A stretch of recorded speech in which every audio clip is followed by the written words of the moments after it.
surprise.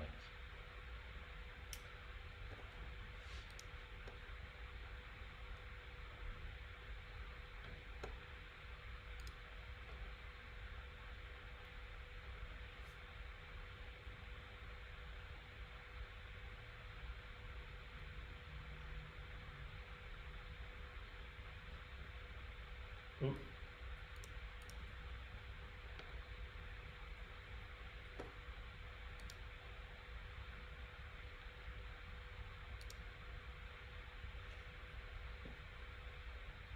Very good, and we indeed are live, Russ. I got caught on this again, auto going live. Well, what better start to 2021 than that?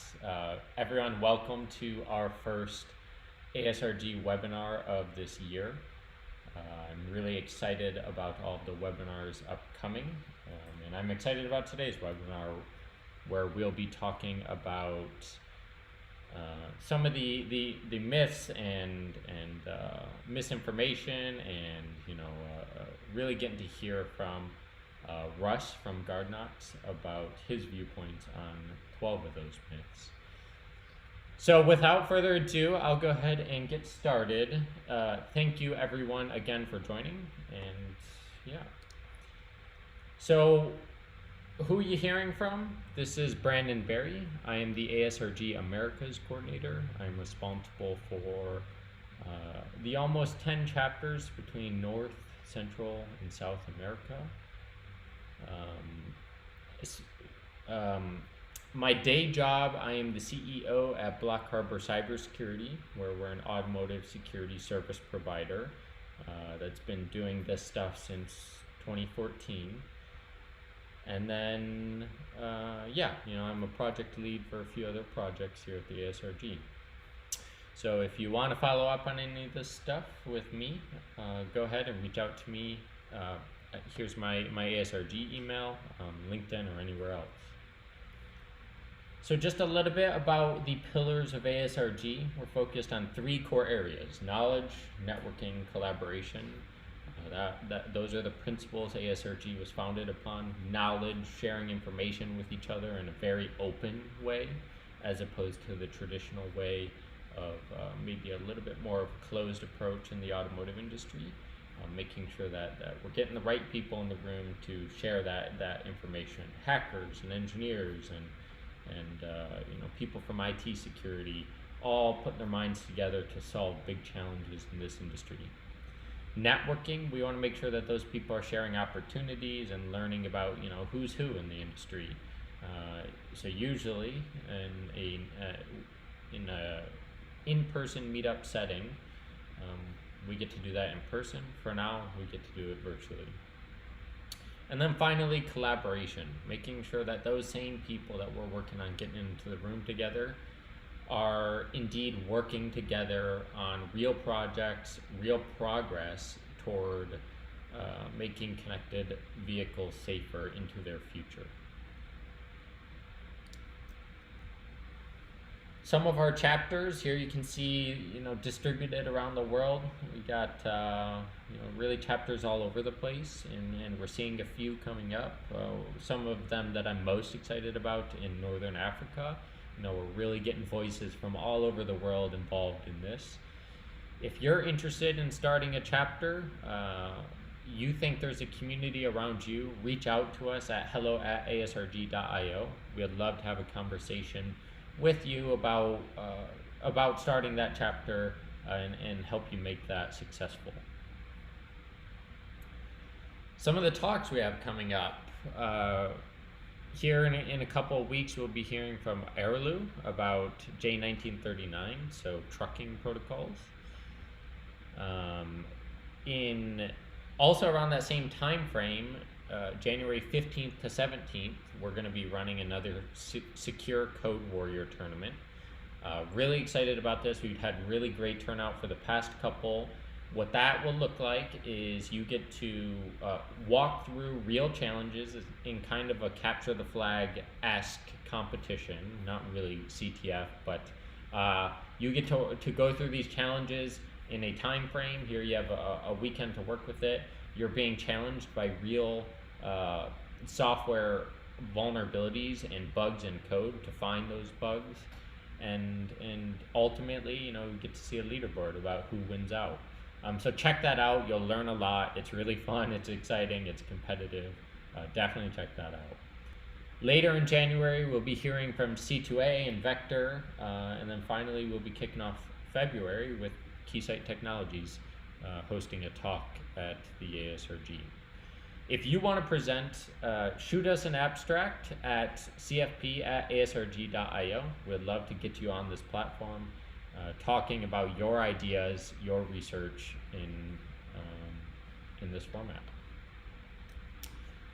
Without further ado, today Russ will be talking to us about 12 myths of automotive cybersecurity. Russ is joining us from GuardKnox. And in just a moment, Russ, you'll have the stage. Bear with me. Okay, there it goes. Okay, Russ. Does that mean I'm on? Kick us off. You're on. All right. Thank you, Brandon.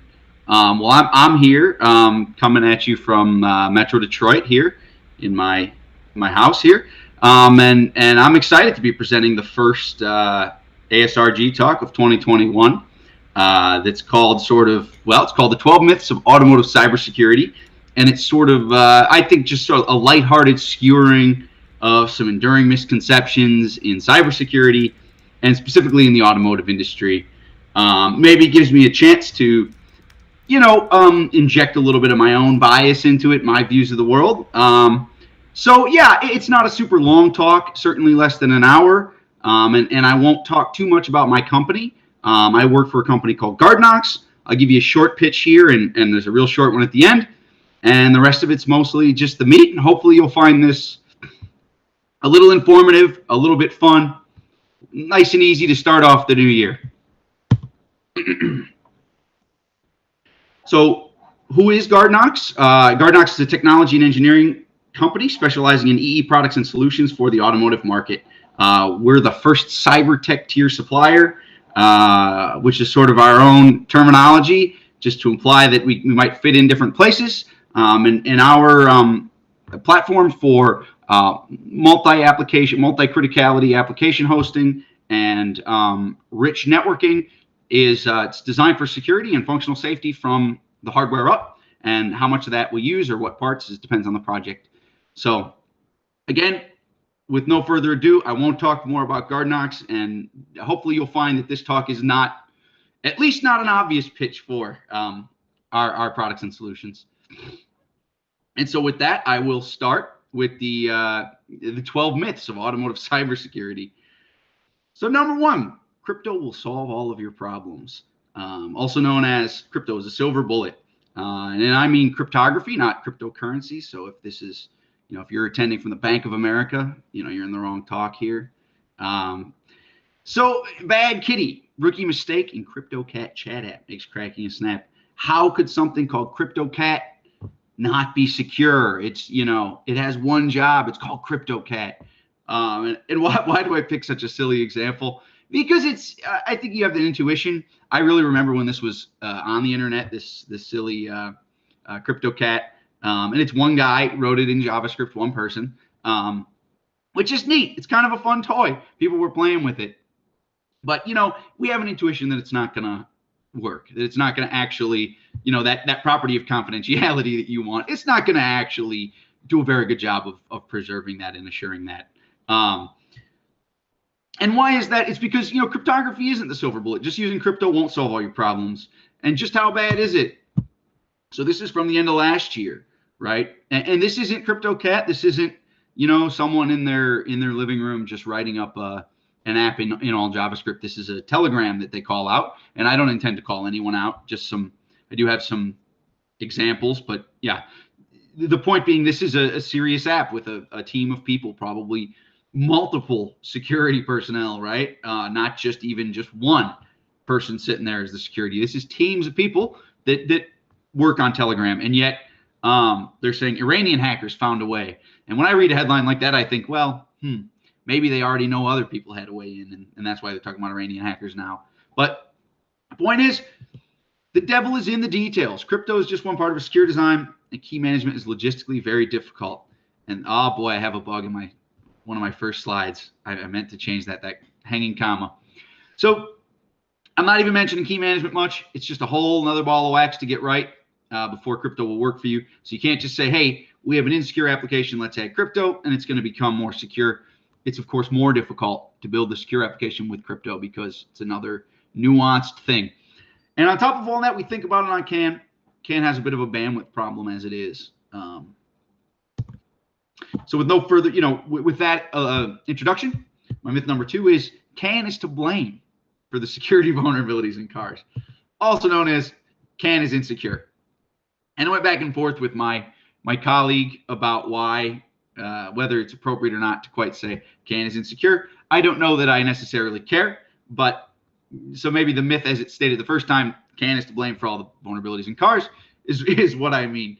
And so CAN is really a useful bus. If you think about LIN or SPI or a UART or I2C, CAN has a lot of properties like those buses, but it has it's more robust. You can do longer distances. You can connect more nodes without so much difficulty. CAN it doesn't get more complicated to connect 20 ECUs versus 2. And so it sort of sits in this world where it's a little more powerful than these really low level or low distance bus networks like SPI and LIN and UART and I2C, but less than an Ethernet type thing. And it's quite good at that. It works well for these sort of networks. But yeah, for general networking, it's not great. It has this really tiny 8-byte payload. So every frame of CAN is 8 bytes, right? An Ethernet frame is like 1,500, right? 1.5K, whereas a CAN frame's 8 bytes. So it's not very well suited to general networking. It's really starting to show its age there as we see things like analytics, software updates. When I was in grad school almost 10 years ago, these hybrid embedded cloud applications were all the rage, where an embedded system would offload some of its processing into the network. And mobile phones would do it, embedded systems would do it. You sort of got this 3-way offloading with the embedded, the mobile, and the servers in the back end. Now they've sort of just become part of life. A lot of applications are designed with connectivity expected, potentially even, if you've got connectivity, why not have a more powerful hardware back there to do some of your processing? So CAN is starting to have to serve some of these roles of carrying this general purpose data where the application is split among, stuff in the cloud and stuff in the car. And it's just not, it's showing its age. And so my corollary number 3 is it's not well suited to being the communications backbone of a connected vehicle. Yeah, so real quick, why do people, I guess I could have included a slide here, but I don't have one. So in the transition, why do people say CAN is not secure?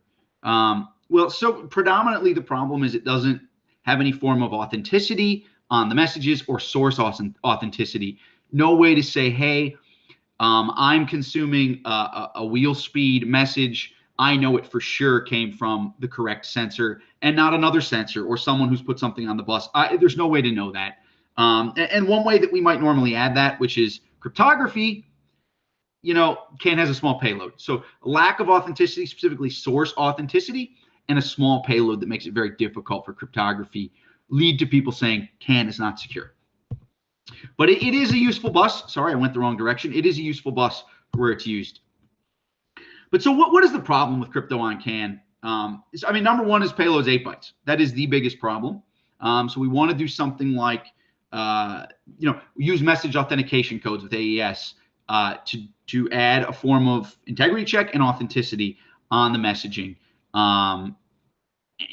And so AES works on a 16-byte block. If you want to encrypt with AES, the smallest block you can use is 16 bytes.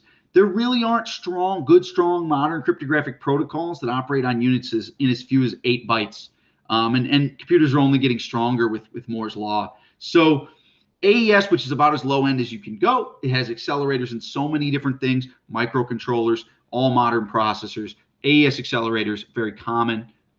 It still operates on a 16-byte block, meaning without truncating it for a Mac or splitting it into a couple frames. Yeah, you can't send it in one frame. So that creates a lot of end-to-end latency, right?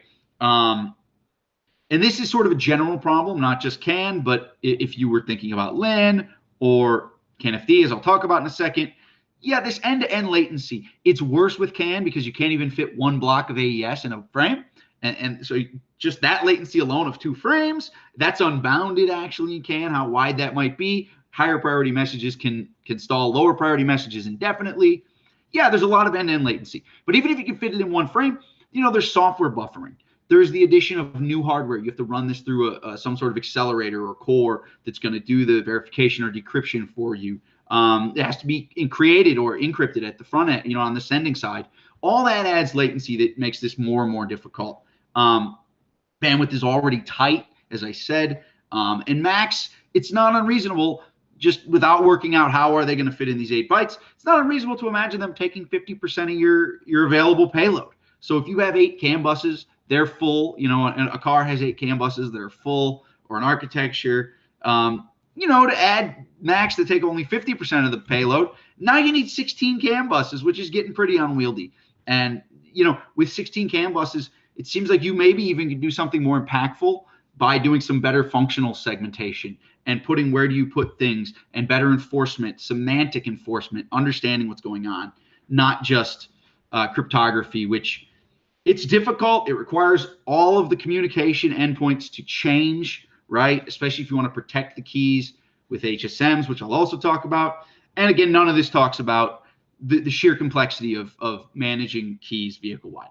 So yeah, that's what I think about crypto on CAN. Not a great vote of confidence. It's not that I think that it can work and will work. Just, boy, it's got a lot of negatives. And with that small payload, you can do things to introduce more entropy and deal with that, but they all make this more complicated. There's some hope to dealing with the bandwidth problem and the payload size problem with new variants of CAN. Specifically, you may have heard of them, CAN-FD, which I have pictured on the right here, and CAN-XL, which is in development. I don't have a picture on here for. So CAN-FD is more ready for prime time. It's already gone through a revision. It's got a 64-byte payload. So if you imagine a 16-byte AES MAC, now you still have 48 bytes for data, and that's a little more reasonable. I think it does something like up to 8 times the line rate of CAN, but I think that the eyeball is that it can support about 5 times the bandwidth when all is considered to a CAN bus. And I don't know if that means with the same sort of physical layer without changing its properties. But so you imagine it's about 5 times more capacity. And the payload is obviously 8 times bigger.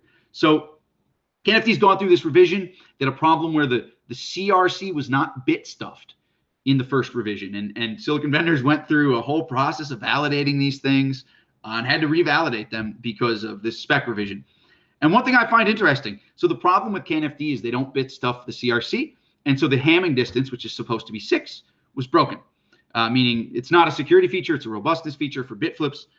But CAN also doesn't have a bit stuff CRC.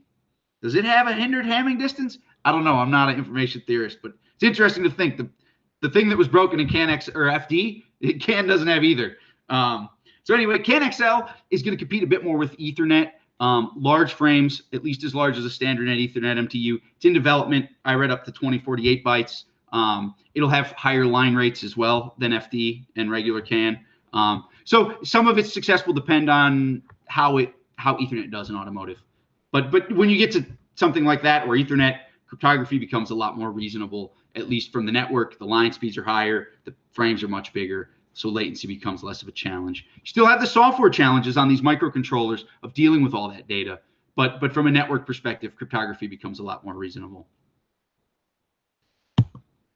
Okay, so I mentioned HSMs, and so myth number 3, another won't solve all your problems. The HSM or an HSM will solve all your problems. Also known as it's secure hardware. So I think that this still comes up. And, maybe a lot of us know this, but I think this idea that, I don't want to switch to that yet. This idea that, boy, in HSM, we've heard some buzz. someone who knows a little bit but not a lot, or doesn't understand it all, they think, man, I'm going to put this HSM in my design. Hey, look, I can even retrofit it pretty easily, and it's going to make my design secure. And that's just not the case, right? Because why did I put cryptography as just part of a secure design? Because an HSM is like a cryptography in that way, and an HSM is part of cryptography. So cryptography is just one part of a secure design. A lot of other things can go wrong. And then an HSM is just one part of that cryptography design. So HSMs are very limited in scope, and they have to be included in a whole secure design. Real quickly, what do I mean by HSM? I know for most people in this ASRG, you probably know what an HSM is. So it means hardware security module. Conventionally, they'd be used in a traditional IT, rack mount server, or whatever you think about. And it might be like a PCI card. And inside that card is a fully contained system that does things like store keys. It does key management procedures. It has a way to establish an authentication route. So maybe with a human who can then later establish itself as authentic so that new keys can be added, keys can be disposed of, whatever. And so if an attack were to get onto the host, the main core, or the Intel management subsystem, or an IPMI core, any core that's not on this PCI thing, it would not be able to get keys out. So that's what HSMs do. And so we have the sort of an analogous thing in embedded systems now called HSMs. We just call them HSMs too. And they're generally a different core or dedicated logic. And they protect the algorithms for cryptography as well as the keys. And they provide a thin interface to the application. And the whole takeaway is, let's say you have something you want to just put an HSM in, that's not going to make it more secure. Using an HSM is more difficult, not less. It's more nuanced, requires more design attention to get right. So just like crypto, the devil's in the details, and it has to be part of a secure design. They have a limited scope. They can do some things against malware that can get onto the host core or cores. They do very well for that one attack. So for things like maybe software update security, HSMs can be very impactful. But again, you're not going to throw one in. They're not a silver bullet. They have one other feature that makes them a little weird in embedded systems, which is this access control problem. So if you think of an HSM and a PCI card in a server, when you configure it the first time, something out of band, we might see that. And I don't know enough about those systems to know exactly how that's done. You might establish, like I said, an authorization, some sort of human authority who can change what's going on in that HSM. It has a route through the untrusted systems, the host cores, but it has its own way end to end to secure that insertion, deletion, key changes, algorithm changes, firmware changes. There's no human in an embedded system to do that role. So we still have that analogy. I guess there is a human that can be in a back-end system, but for using the keys, if you want to do something like I have a key I want to create its signature for, or a MAC, or verify, in an embedded HSM, a human in a traditional HSM, a human is there to authenticate. In an embedded HSM, there's no human. So we have this problem that the HSM, it's this little core or fixed logic, and we have these other cores, the host. It cannot authenticate what's on the host. It can set rules, and you can do something like a form of asymmetry with these rules, but it can't treat untrusted and trusted software any differently. It doesn't know the difference. The software that runs on the host stores its secrets in here. So how is it going to have a secret to pull out and present to here? You have a circular problem. So in general, they can perform sort of fixed rules, but not based on identity the way you can with a conventional HSM. And in automotive, one of the things they can do that we're finding people are using is this sort of asymmetric-like behavior. If all your ECUs have HSMs and you're doing some cryptography with shared keys, like AES shared keys, you could say, well, just one ECU should be allowed to create with that key, and you configure the HSMs that way. And it gives you a form of asymmetry. The HSMs prevent the keys from being stolen and used, and no one but the authentic module can create MACs. Everyone else can only verify, or one can only encrypt and the others decrypt, or vice versa. To create something similar to asymmetric. So I do speed up. I start off here with guns blazing, talking about crypto on CAN and some of the related features that I see as really one of the hottest topics in automotive security, and it thins that out as we go. So I will not be going at this pace the whole time. So what are my takeaways? Cryptography is useful for secrecy, confidentiality, as well as authenticity or integrity or integrity. But to get the benefits, it must be part of a secure design. And number 3 here, I'll skip down to the bottom. HSMs, they can protect keys and algorithms from host core attacks, which is a really unique feature and can create a big benefit in some unique cases. But that's such a narrow purpose, and they have to be part of a full design. And finally, number 2 in the middle, save the best for the middle. I don't know. CAN is not the source of all cybersecurity vulnerabilities. It's been stretched to the breaking point, however, in the connected car, especially as the backbone. I don't mean CAN needs to be out of the connected car, but it's been stretched to the breaking point as the backbone of connected vehicles. So myth number 4, secure coding will solve all your problems. Also known as go back to security 101, dude. So I think this is getting to be less and less. It's less common that I hear this, but I think it endures in the backs of minds. And so I hope I'm not talking down to my audience here. I know that a lot of people here know a lot of this stuff. They think that's not a myth. But of course, some of what we want to do as a security community is keep banging the drum on this stuff so that it sinks into those who are half one foot in security and one not, or just know a little bit enough to be secured, but don't know all the fundamentals. So secure coding obviously will not solve all of our problems. And why is that? First and foremost, no software is bug free. All humans, like their cousins, all engineers, like their cousins, humans, make mistakes. Yeah, we make mistakes. I don't care who you are, Bruce Schneier or Richard Stallman, Donald Knuth, we make mistakes. We make mistakes. Yeah, no matter how good you are at something, we make mistakes. And creating software is a sort of a creative endeavor that just leads it to be prone to making mistakes for all of us. So we have to reckon with that. We think, why does software have bugs? Digital hardware doesn't really have bugs, does it? Or they're very uncommon. Digital hardware can have bugs. It certainly has bugs, but they're much less common than software. The answer is simply complexity, right? We like software because it's so complex. And we can do the cost to benefit ratio to get a good amount of bugs shaken out, of correct operation is very good for software. It's got a great cost to benefit ratio. But we don't validate it to the point of perfection, and that's not cost feasible. So the big takeaway is bugs exist. And on top of that, real world exploits don't even go for software bugs all that much. They, by sheer numbers, architectural weaknesses are exploited more than software implementation flaws. So why would an attacker do a buffer overflow on an ECU if that ECU does something like software updates without a digital signature, or with a weak digital signature, or some sort of weak cryptography, right?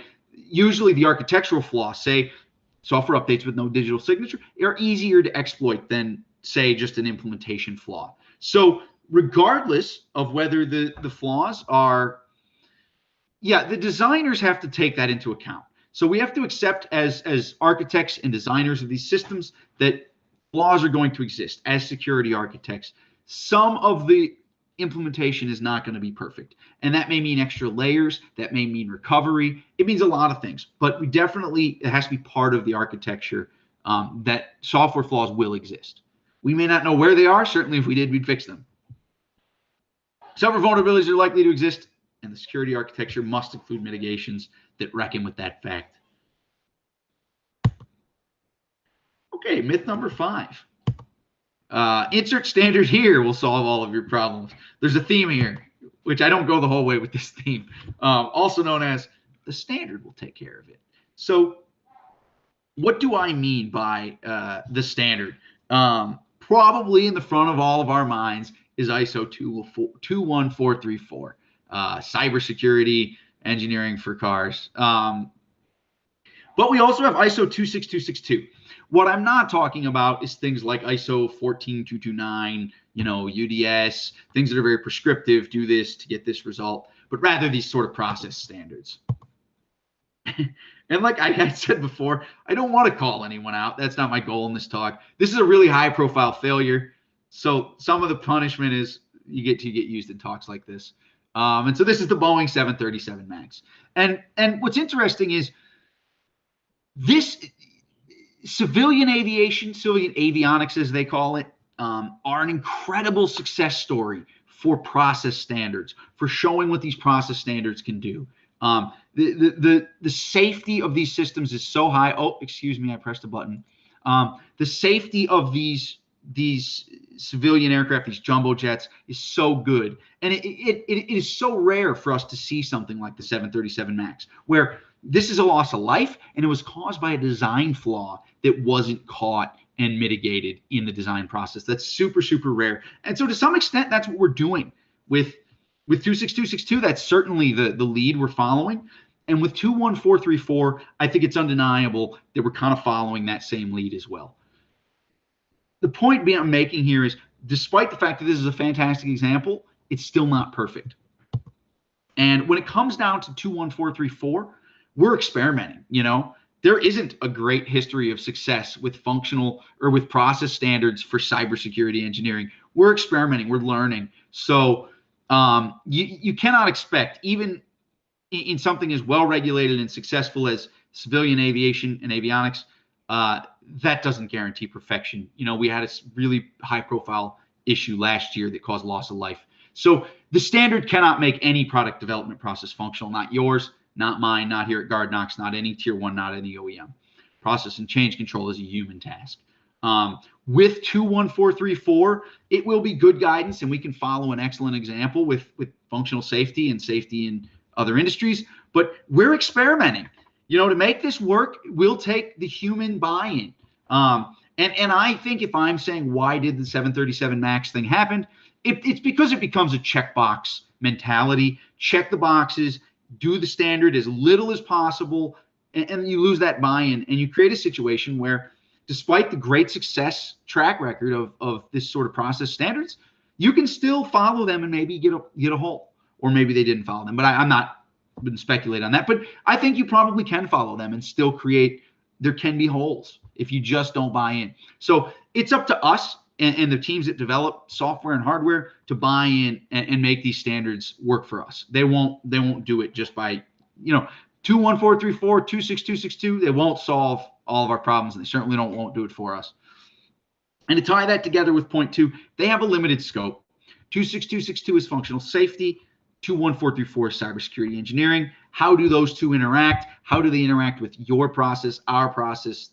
That is all up to the people who run those teams and the business processes, as well as the engineering and technical processes.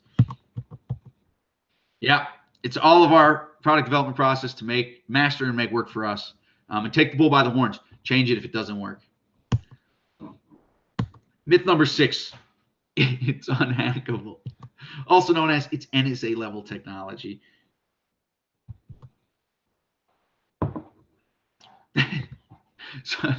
So I Googled or searched like hacker with skeleton face or something, and picked the most ridiculous picture I could find. So this is the guy we need the unhackable tech for. And I know what you're thinking. Everyone knows there's nothing unhackable. I disagree. I think this is more with people with 1 foot in security, 1 foot out. They know just enough to be scared. They think, man, I need that unhackable thing. I saw it on CSI. I need it. I'm just kind of kidding. But, I think it endures. It endures. And as people come up to speed and they're in that halfway point, they don't know enough, they're going to look for it. And we kind of have solutions that are architectural based at GuardKnox. I talked about some things I've certainly heard people act like they're going to solve all their problems, whether it's HSMs or cryptography in limited case or whatever. We sometimes, I've had in my brief tenure here, someone say, "Oh, do you have that technology? You plug it into the vehicle and it makes it unhackable." And I've said it a few times, well, if I did, we'd be talking from my yacht.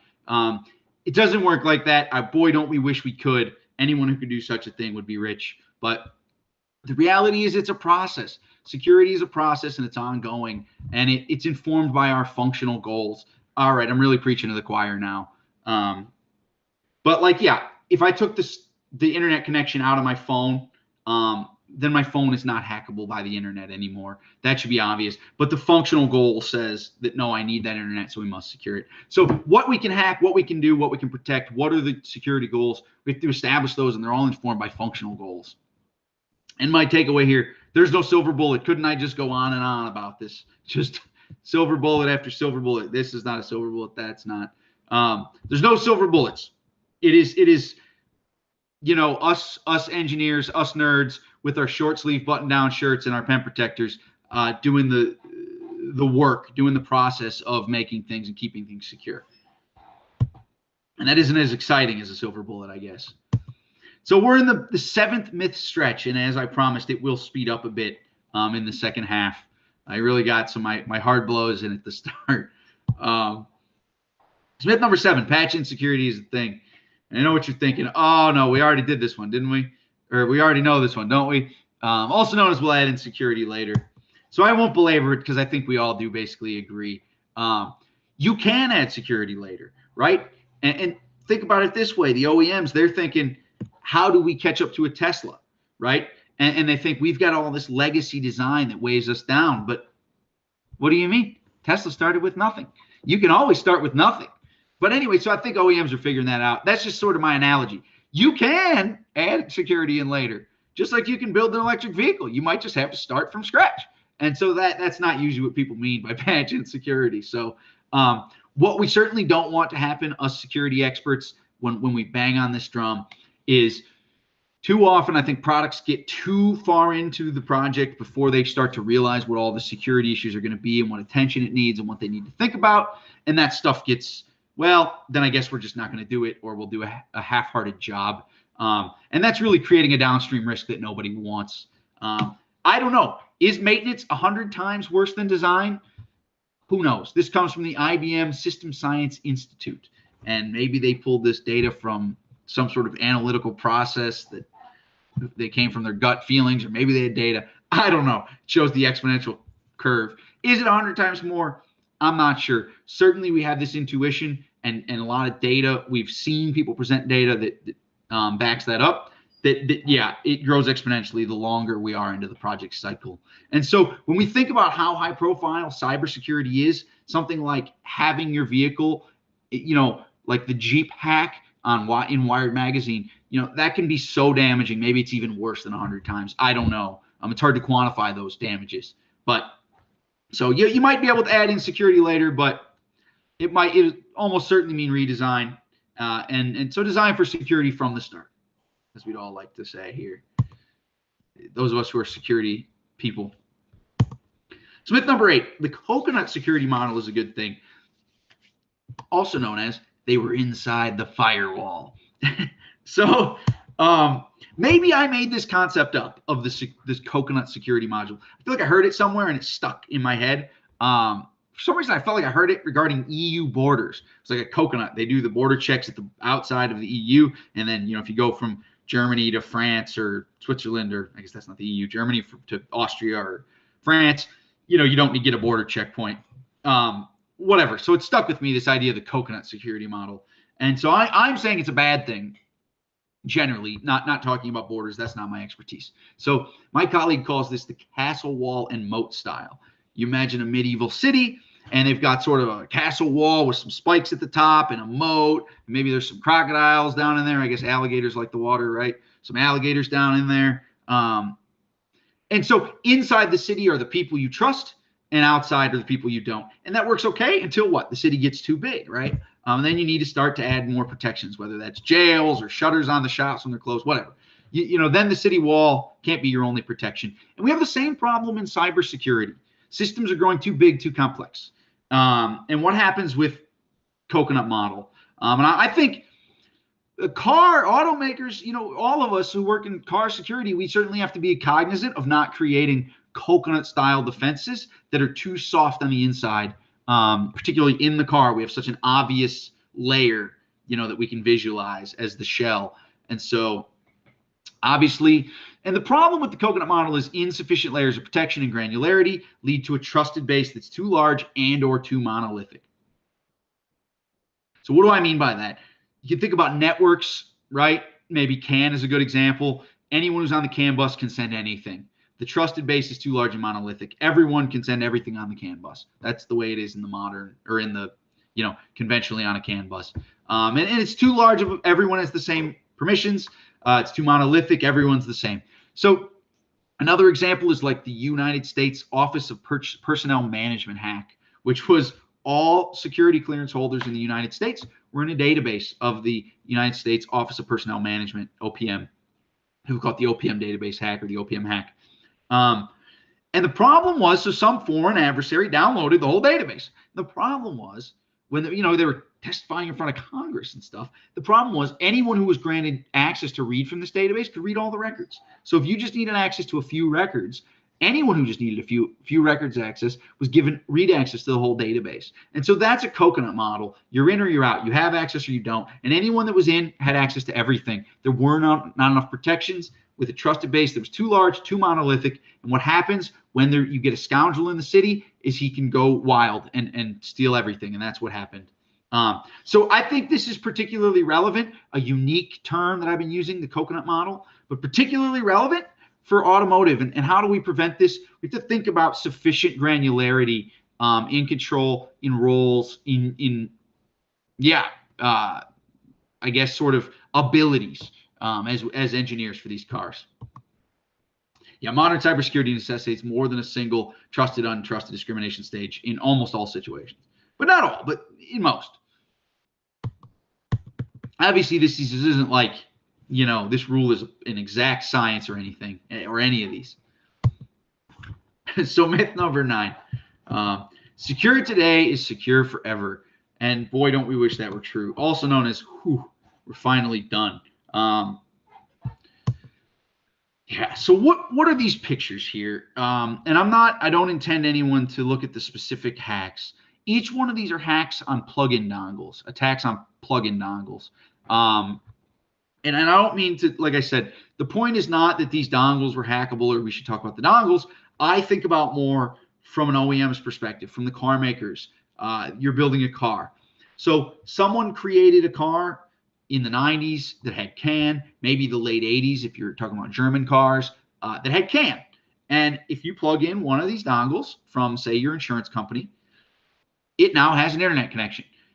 In the late 80s or the early 90s, when that car was designed, that was just not something that was a reasonable assumption, that someone could just plug in an internet connection the size of a walnut into the car and do it in a moment's notice. So this OBD port, it was viewed as anything you'd have to plug in there would be big, it'd be expensive, and the assumptions were violated. So what happened?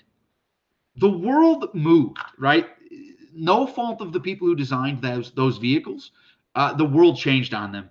And specifically what changed is Moore's law. So I like my point number 2. Design assumptions that held in the past and present can be violated in the future. And you don't have to do anything. And most of the time it's because of Moore's law. I keep holding up this little case because it's a perfect size for a little computer today. But infeasible just 20 years ago. So what's happened with Moore's law is instead of more and more transistors, as transistors have gotten smaller, right? We have this exponential growth of computing power. But we're running up against a transistor size limit. So we're just building computers everywhere, right? The exponential growth of power is still growing, but instead of it growing within each computer itself, we're just building exponentially more computers. So little teeny computers are everywhere, and we all have to reckon with this. And I'll talk about, I have another myth that's sort of like that more. And the last thing I'll cap it off with is we also have to deal with quantum computers, which will be here in no time. And they can break RSA. They have totally new powers. The service lifetime of cars is very long. So people who build like a cell phone, they don't have to think about quantum as much as we do because of the short service lifetime compared to cars. Cybersecurity is an ongoing process, and it goes throughout the life cycle of the product. That is a new way of thinking for all of us. It is not just about how do I design and ship a secure product. It's like I need to maintain a secure product through its life cycle. And that does hint to things like software updates throughout the life of the car.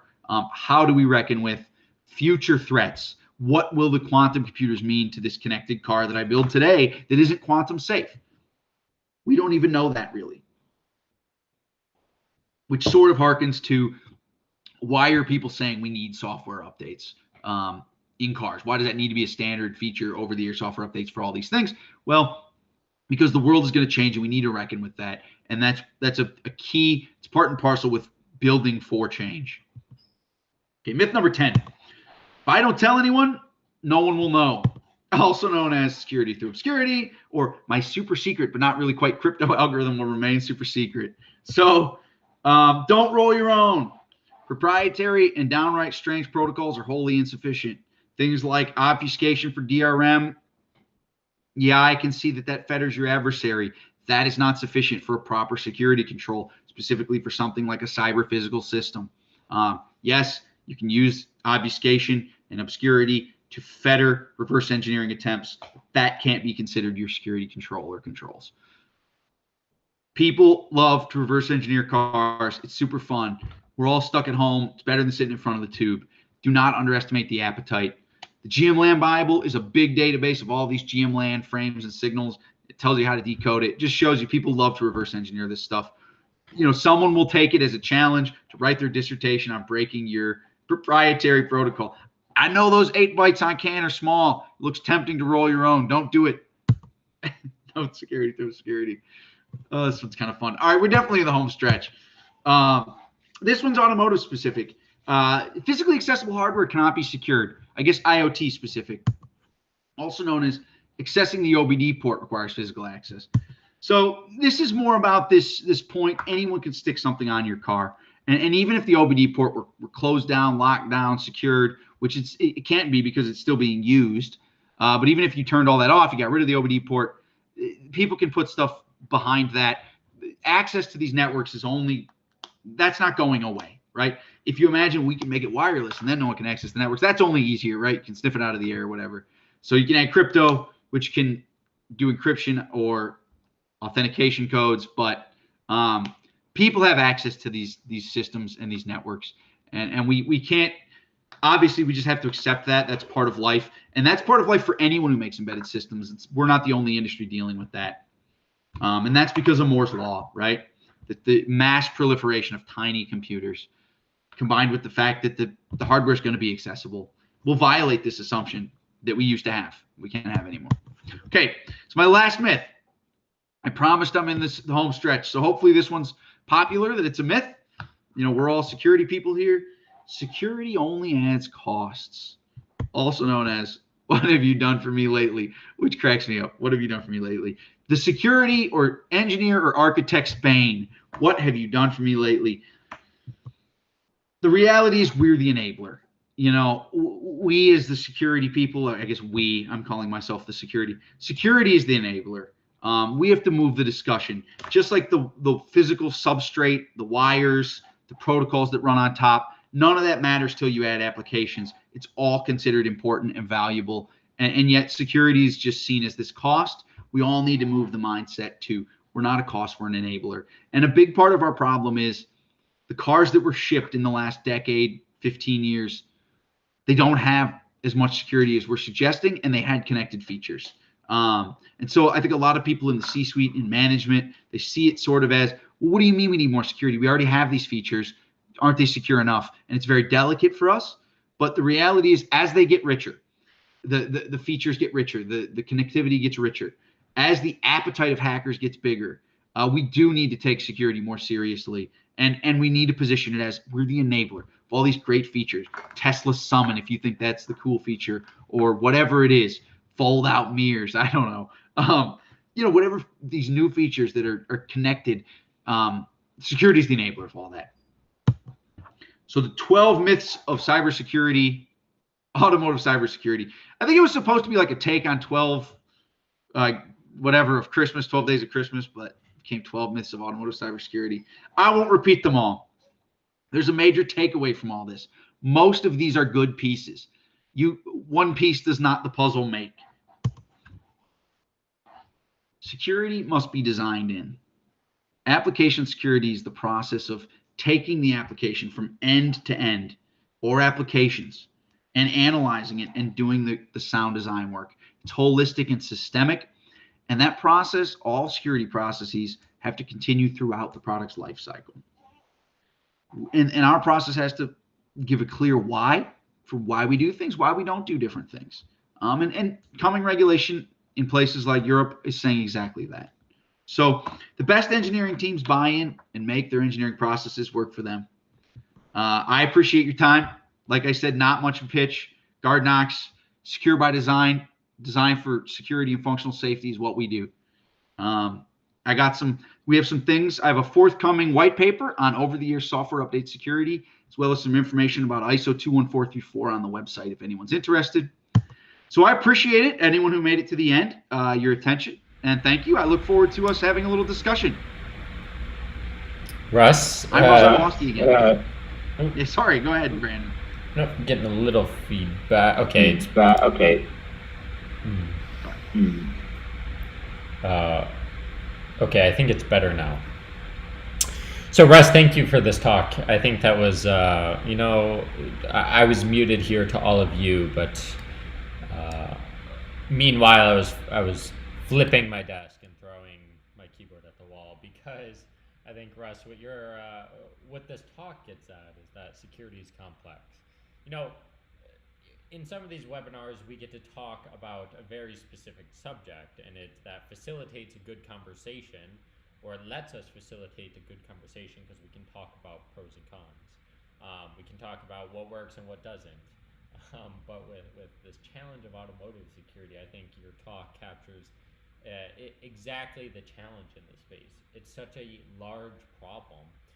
It's not any one silver bullet. It is a collective set of solutions implemented by any given team at a company in a way that works for that company. So thank you for this talk. I think this is a really great, pretty holistic set of myths that will thank now, you. Will and I think it will now lead to a challenging conversation. But so go ahead and. I just was going to say, I think it's nice to be the first talk of the new year. Started off easy. Yeah, this isn't some one thing in depth. Software updates is probably the thing I know best, but I think that's talked about a lot, and we wanted something that cut across. So, I appreciate that you feel like you feel my pain, my frustration with some of these.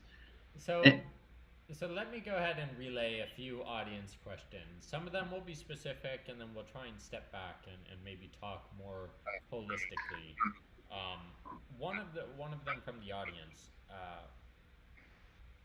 So HSMs, you described a little bit about what they are, the functions they serve,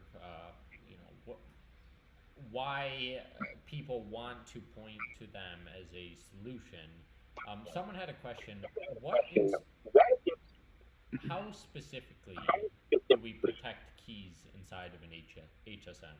And is that the thing that we want to protect? Yeah, that's a good question. And I think that, sometimes HSMs, things like these security enclaves, like I think Apple calls it a security enclave. I used to jailbreak iPhones, and I still have a jailbroken iPhone 4S as my main phone. But really what they used to break jailbreaking, to stop jailbreaking, were things like HSMs, putting the credentials for software updates in a secure enclave. And now the attackers the hacking community needs to get on the phone. Then when they're running on the phone, they need to try to hack that security enclave. So that usually we think of complexity as a killer. But with these HSMs, because it's an and complexity, not any one of these falling will not break the design. You have to break every one of them. So every complexity you throw in, it's like doing two ciphers in a row is better, even though it's more complex, because it's just another thing you have to break. So I think that these HSMs have done a great job protecting things like keys and crypto algorithms for software updates in other IoT devices. So that's a place I see them as having a lot of value. But yes, sometimes maybe you have ephemeral keys for communications on your bus. Do those need to be protected? I don't necessarily know. There are plenty of cases where keys, they don't need to be protected, I think, or they can just be put in memory. The way it's being used in automotive is sort of unique, and where you put it in every ECU and then you can distribute symmetric keys. So I think it's a unique use of an HSM that works. but its big negative is it's really complex. And I don't know if I answered that very well. I think I like HSMs for some uses, but yeah, the only thing they can protect are usually keys. You can put other secrets in there, but I think usually we just, by the time we're doing a machine-to-machine communication with secrets, we don't use passwords. You know, we just reduce it to crypto because, yeah, passwords are sort of a human control. Yeah, no, Does that make sense? You would put keys in there. I think so.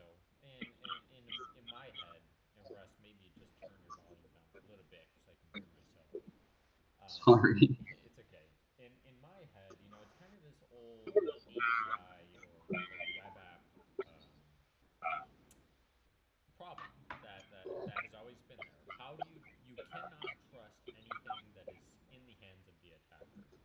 Um, HSM helps with that. It's not again, it's not a silver bullet, but it lets you put a root of trust, an anchor of trust within something that will be held by the attacker.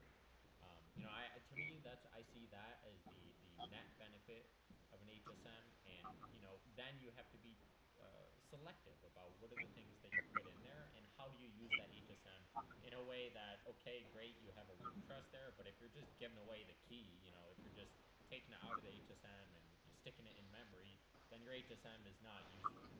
Um, so okay, and so there was a follow-up kind of point to that, is that a lot of what you were talking about was about performance. Um, Performance of CAN, not being able to support encryption and decryption and maintain any reasonable bus speed.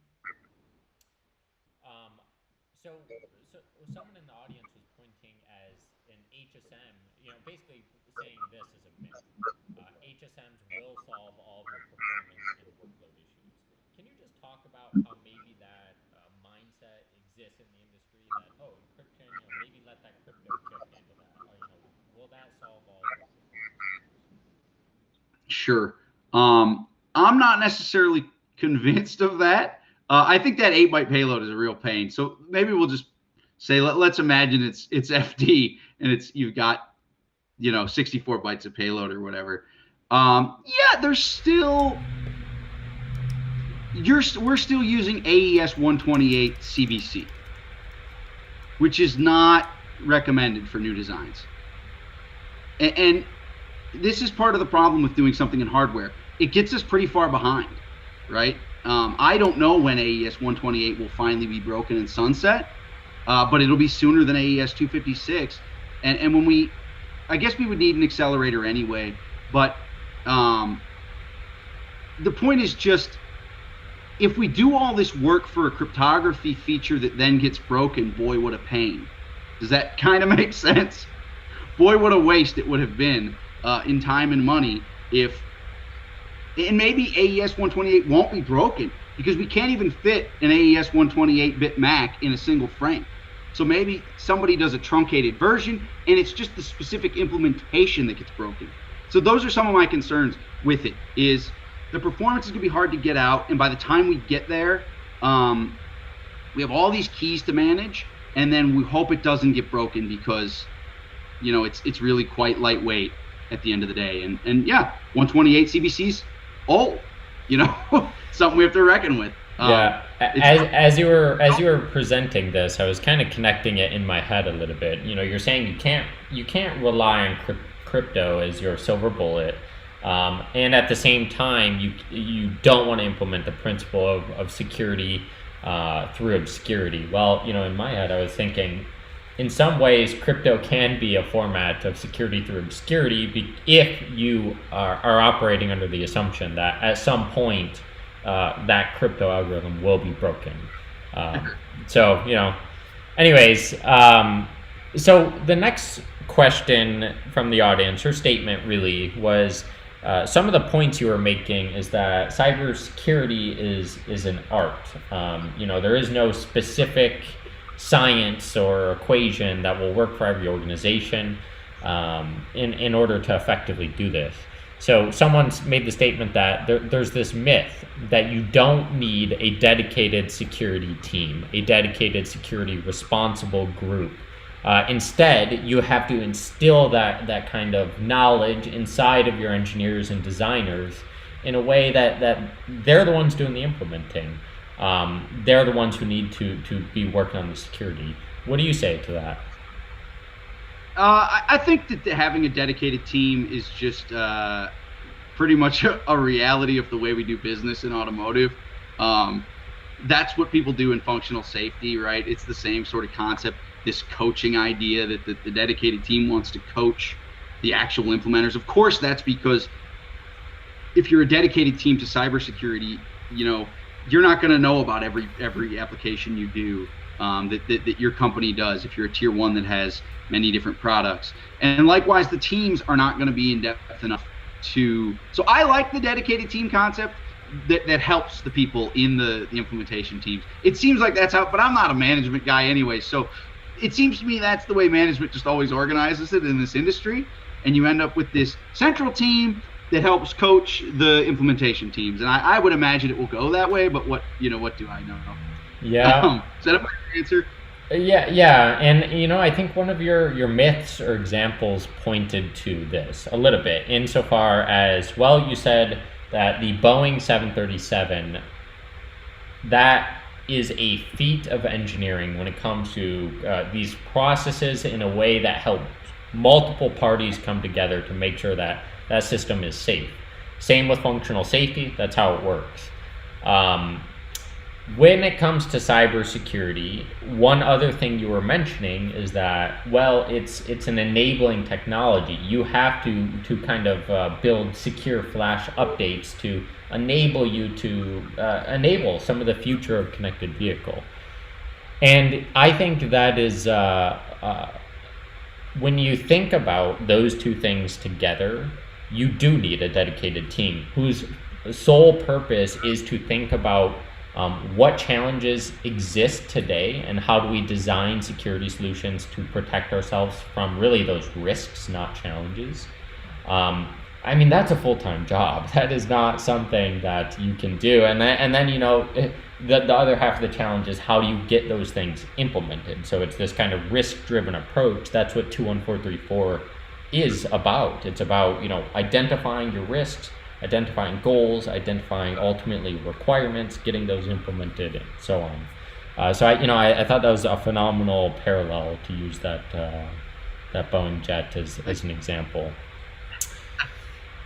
Well, there's such a good example, but that is a bad example. But usually, civilian avionics are a fantastic example of what these process standards can do. Well, and it's that reality. It's that reality that the processes are there to enable the technology to advance, yet understanding that it's not perfect, nothing's perfect, you're gonna fail, and you need a way to recover quickly. It's that mindset of it's not if you're gonna get breached, it's when you're gonna get breached. Are you prepared to quickly respond to that and recover and get back into a known state? Sure. So. Sure. Okay, I mean, we talked a lot about the size of this problem. We talked about how it's kind of an art and not a science, and there's no silver bullet or equation to follow. One of your last points was about cost. So many people always point to you talk about the magnitude of the problem. Many people point to the statistic of 100 million lines of code in every car. Then people logically point to the IBM statistic that you did as well, which is cost more to fix it later. You're going to have to do it eventually. You choose. Do you want to pay less now or later? Or I should say more now or later.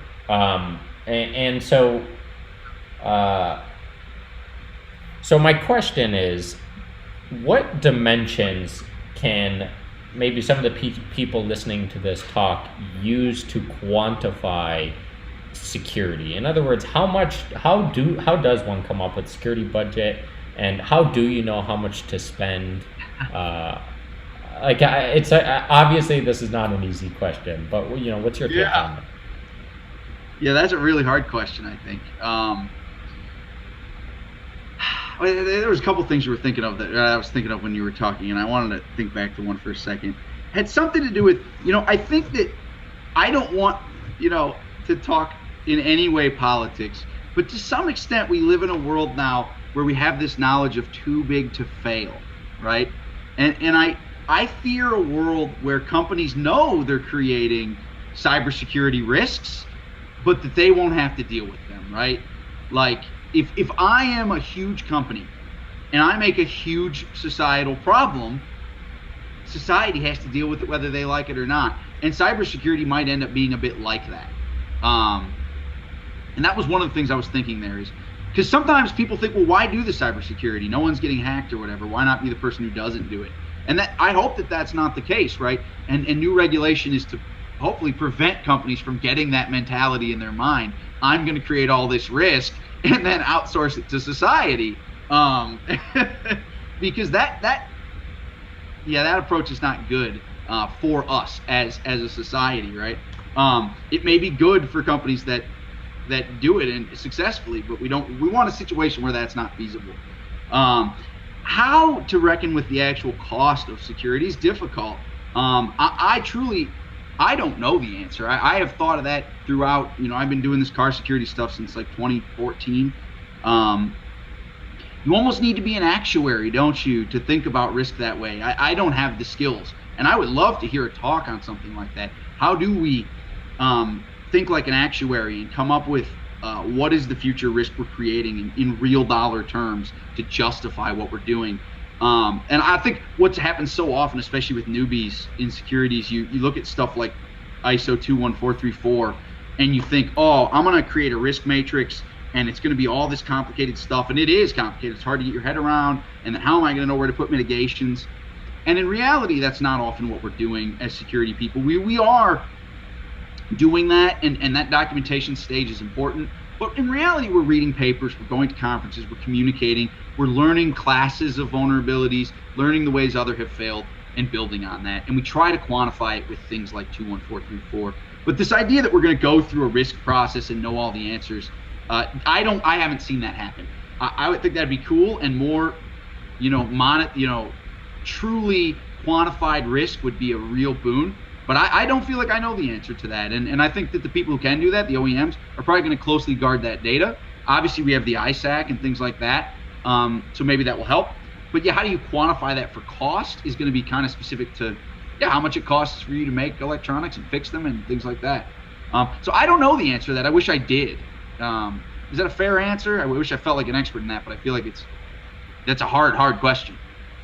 Well, yeah, and it's something that I think the industry is figuring out, because, to be fair, you can't scream the sky is falling and just, hey, let's all throw money at that problem to make the sky stop falling. You really do need an approach to say a good strategy. You're identifying a specific problem and you're coming up with a set of solutions to that specific problem.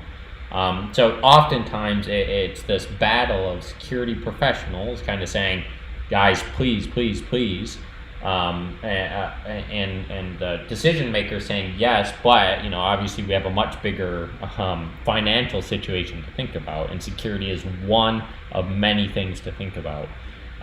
So I think as an industry, we really got to get better at that, is figuring out how do we quantify it. Quantify the value that solutions in this space provide. I think that's a very good point, actually, that I didn't think about, because I talked about moving it from, we're a cost to we're an enabler. But if you ask, someone, hey, I need to run this cable in the vehicle, how much is it going to cost? They can come up with an answer pretty straightforward. And we do struggle with that as security people. Yeah. And that's a challenge for us communicating with management and making it stick. And yeah. So another thing that I was, trying to get a sense of in your presentation is that oftentimes in this automotive security space, there's a lot of PPOing, problem pointer outing. You know what I mean? Where it's like, that's Michael Marcus. Yeah, it's yours. Everything's wrong. That's not the right solution. That's not the right solution. But what I did want to have a chance to talk to you about is all of these myths that you talked about are steps toward a right solution. In particular, the standard of 21434. Without it, good luck getting anywhere when you're talking about the complexities of a supply chain and the complexities of a large organization like an automaker. If you don't have a framework and language that everyone can agree upon and a process that everyone can wrap their head around, you're not going to get anywhere. So much of this is building the foundations that we can be there tomorrow. So Russ, just thinking back about your talk, in what ways, I guess, do you see this as we're still in the laying the groundwork phase, that these aren't silver bullets, but together they kind of start to shape up like a silver bullet? I don't know, but you catch me there in a tough spot because I see it a bit two ways, and I don't want to be inflammatory. And if you let me talk on my own, I can say things that are much harsher than that polished talk, and I don't want to. I do sometimes feel like okay, when I think about encryption on CAN, I can, okay, we're going to move to FD. It'll start to make more sense. I see that as a valuable thing if it works, but it might be being used as a replacement to do better functional segmentation of what we're doing on these networks, right? Keeping things that belong together. I realize that's really painful for a legacy design. So I don't know. I feel like we're doing enough patches and there's enough attention on the places where there's problems that we're going to build cars that are secure enough. But I definitely think things like that security on CAN, they're brittle.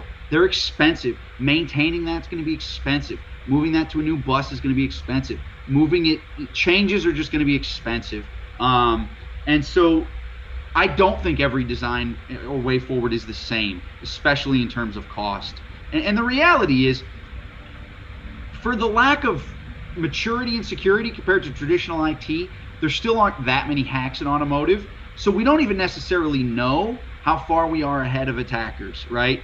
And so, yeah, I guess what I'm saying is I do think we're on the right road, but it seems like, and again, that's why I joined GuardKnox, that's why I like our product, because it's a bit more systemic. How do you segment and align your architecture to really be supportive of protecting systems that are unrelated, systems that shouldn't talk together, not just keep everything designed ad hoc the way it's been and put in these controls to make sure that it's secure. That works, that makes a secure thing, but it also makes a brittle thing that's going to be expensive and difficult for us to update in the future.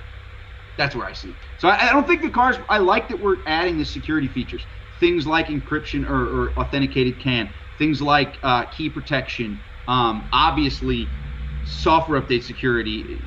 You couldn't go back to the days of seed key only, right? That's craziness. But yeah, I think that there's a question of when to spend the money.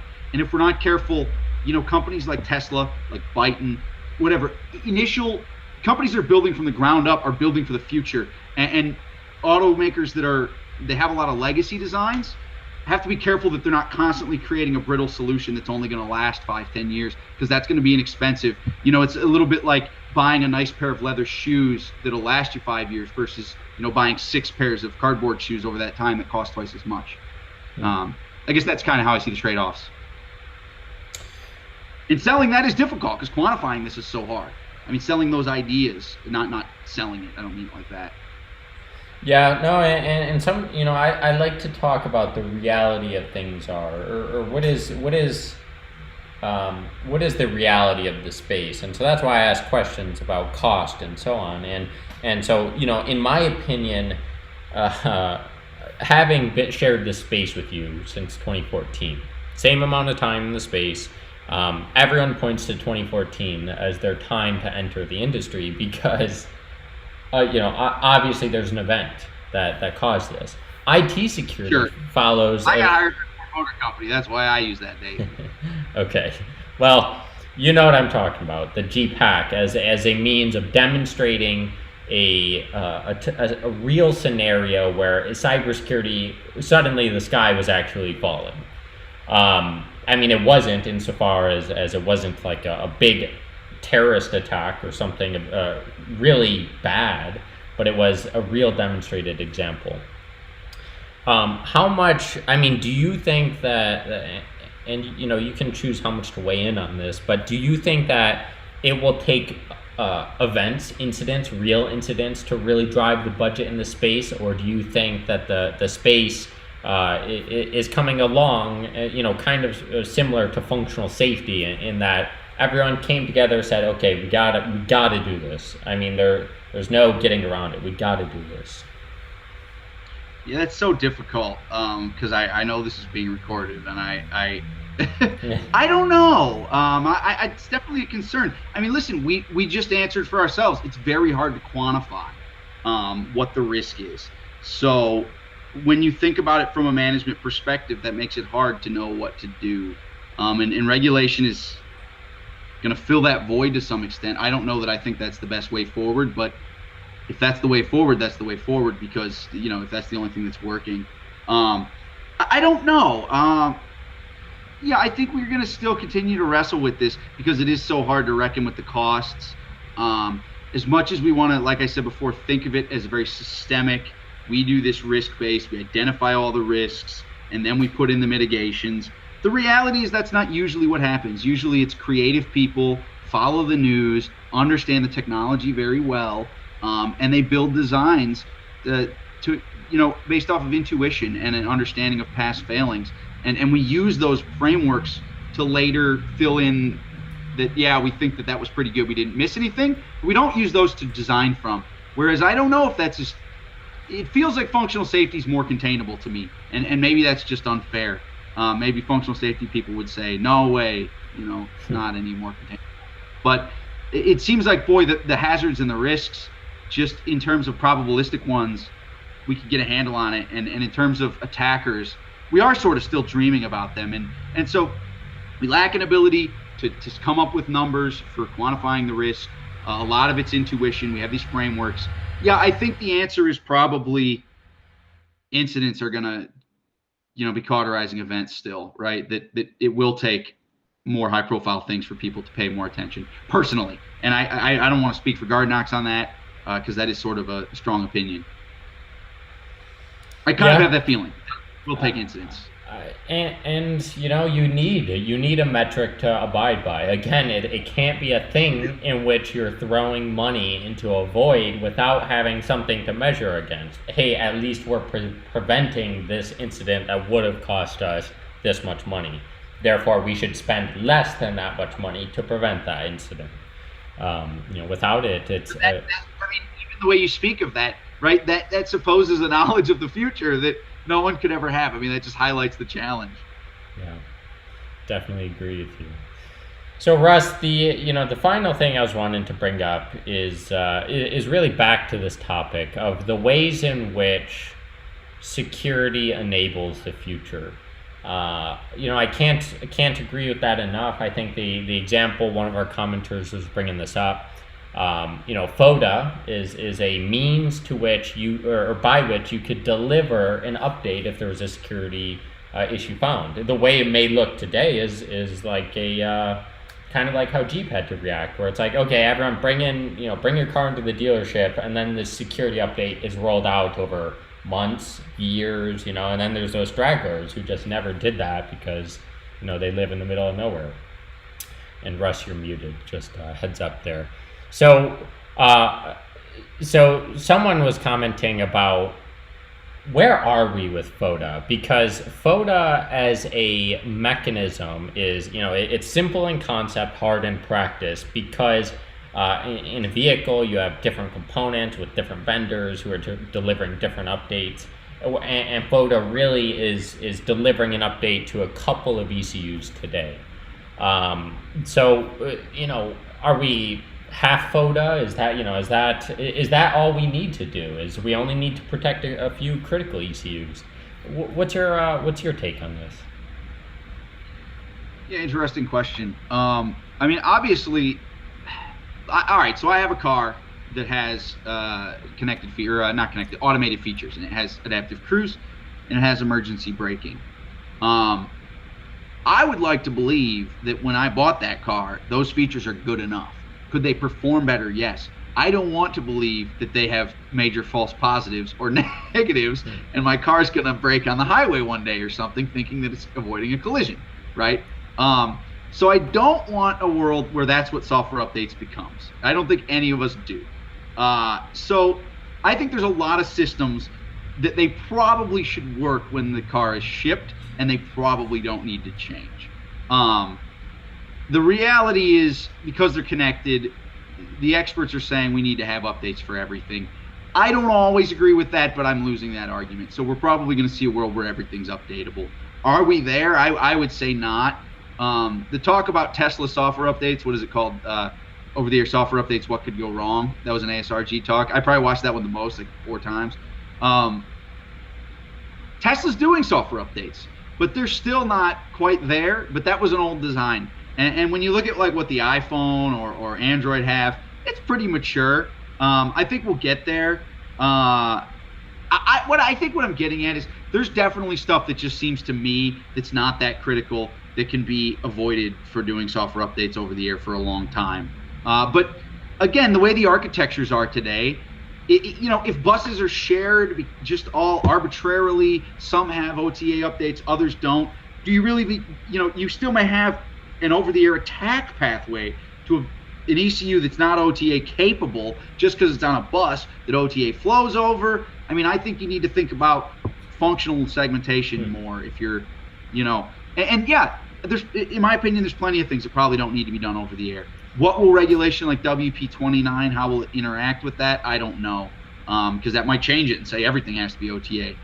But if you have an HVAC blower, right, that's got some pretty good hard-coded checks, right? An HVAC blower can start a fire. So let's imagine its hard-coded checks are in the software or even in the hardware. That's probably hard to imagine. You need to make sure no malware can get on there. But if that's all up to snuff, I think the idea is there's a circular logic of, well, there could be a vulnerability in all that network code we put in to do these updates. So, the updater might have a vulnerability, so we need an updater. And once you go down that road, the logic's going to be put it in everything. But I can see a world where no, stuff that's pretty well validated, it doesn't have that much of an interface to it. Of course, the most high-profile interface is the software update interface. You probably could keep that offline. I don't think that's where it will go because of things like WP29. I think there's just too much push for it to get into everything. But for a long time, we're not there yet. A lot of these systems are not going to take OTA updates. That's what I think. But what do I know? Yeah. Maybe there's people working. I'm laughing at me right now thinking, we know that's not true. Well, and it's that point that you made, which is that even if a component you think it's secure, yet a different module is compromised and now the attacker can move laterally. Well, if you didn't have an update mechanism, you can't. You thought it was secure, but now you have no way to deliver an update to that component. So really, in terms of if it's on the network, you almost need to be able to address an issue on it. I personally think that it just seems to be going down this route that cybersecurity is not the driver. It's not patches that are driving flash updates. It's features. It's that cars need to be more dynamic, and I do want more horsepower from an update, or more torque from an update, or a better feature in my car. I want my car to evolve throughout its ownership in the same way every other kind of industry operates. I agree with that. The desire for more features will be the driver. I agree with that completely. I mean, but again, who knows what regulators will do? But I see that pattern too.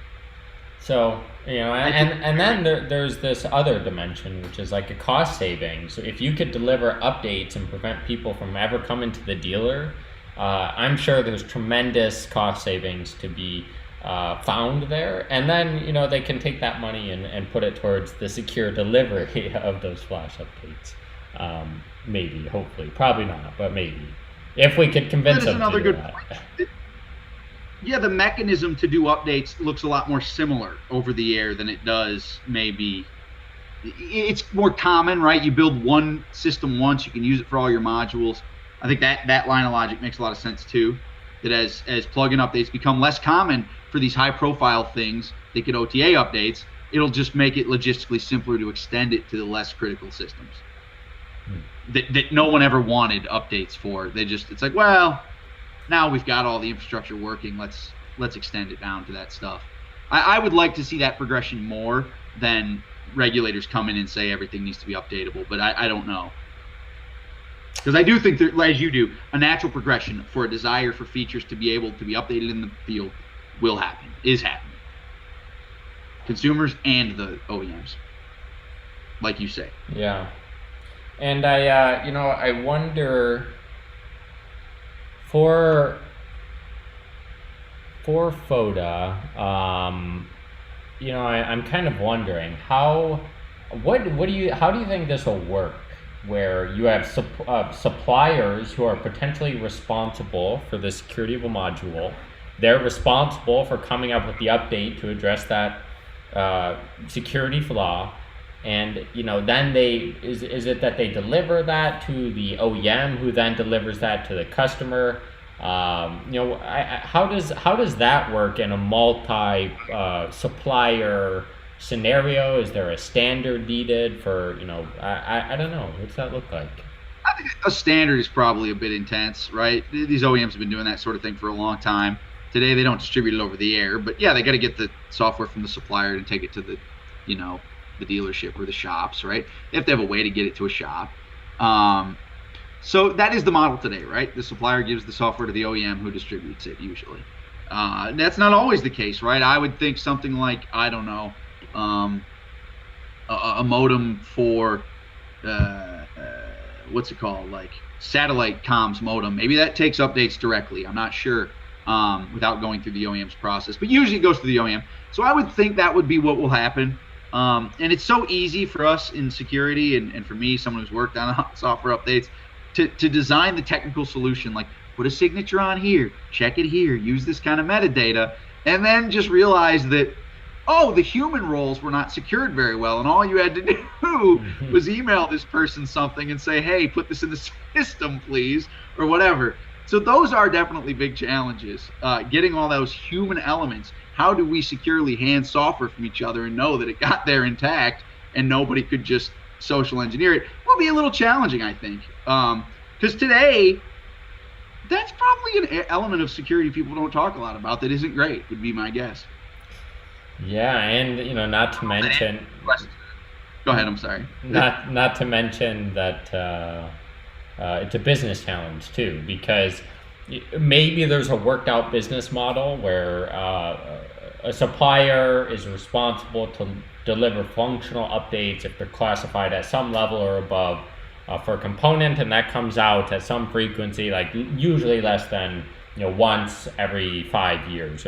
I don't know the reality of that, but what I am getting at is that this is different. This is someone is going to be responsible for monitoring vulnerabilities and weaknesses in a particular component, identifying it, and engineering a solution before any attackers can exploit that.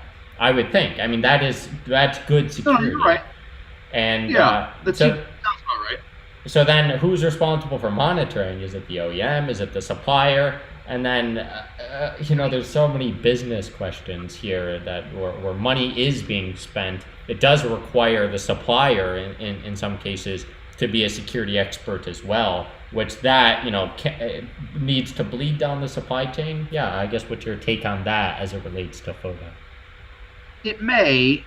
I think, I'm such an American in this regard that I think I don't want to be prescriptive. I don't want to tell OEMs how to do that. I don't think that's ideal. These relationships are probably going to be somewhat fluid. It's going to depend on, look, you may have plenty of suppliers that contribute something that isn't very technical, or they don't know much about cybersecurity, and it's really up to the way the OEM integrates it. Or you may have others like a TCU or an infotainment system where the supplier has a lot of interfaces they have to manage, so they need to be the experts. I think the answer is probably that there is no answer and there won't be an answer, and they'll need to figure that stuff out. I would be very hesitant to want to put any sort of prescription for how OEMs should, whose responsibility it should be. Probably, I'm not a regulator, but if I had to speculate, they'll just put it on the OEM and make the OEM put it on the tier ones at their own discretion, right? It's their car, right? They put their badge on the front.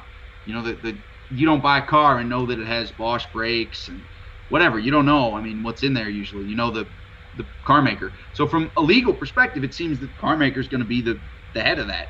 How it will happen in practice, I don't know. I mean, yeah, if somebody makes a really complicated infotainment system that's got a lot of connections to their own service delivery, they've got to manage all that. And I don't know how all those relationships break down. I would guess differently for different OEMs. And again, that's the reason to hopefully let them figure that out. Yeah, certainly, like you say, there's a good reason for why regulators are thinking about this. When you look at the GPAC, how just getting coverage was hard. They can see that becoming a real nagging problem in the future. You have hacks on these vehicles that don't have an OTA pathway, and getting the fixes into the field becomes a real challenge.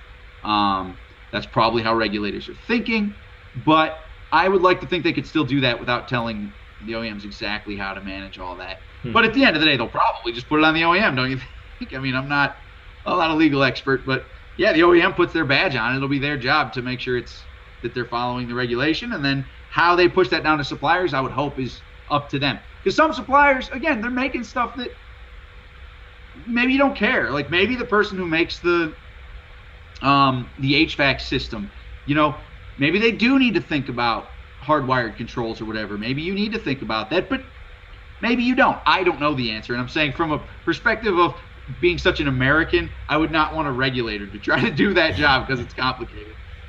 Yeah. And I think they do a poor job, I guess, is my implicit. I think that the OEMs, we obviously there's a fear self-regulation leads to not very good, people don't care that much. But, I think it's something like this, I don't have that perspective. I don't have that feeling. And I think self-regulation would be better. But it probably will be the OEM's responsibility if there becomes liability for this stuff, right, to do the monitoring. But they have to reckon with, again, like the satellite communications. They do have suppliers for electronics in these cars that cannot give up enough control. And so they'll have to work that out, I think. Yeah. It's complex. Yeah. It's messy. I don't know the answer to it either. Look at this one. They'll probably, the answer I would like to see is the OEMs run the FOTA stuff and not the tier ones, because that's too much chaos. But again, I think there will always be these nagging the suppliers, like maybe Qualcomm, or I don't know, that they want to run a different way to download the software. And I hope that OEMs are allowed to figure that out and not regulators. Yeah, well, and at the end of the day, if we ask ourselves, what does the best solution look like?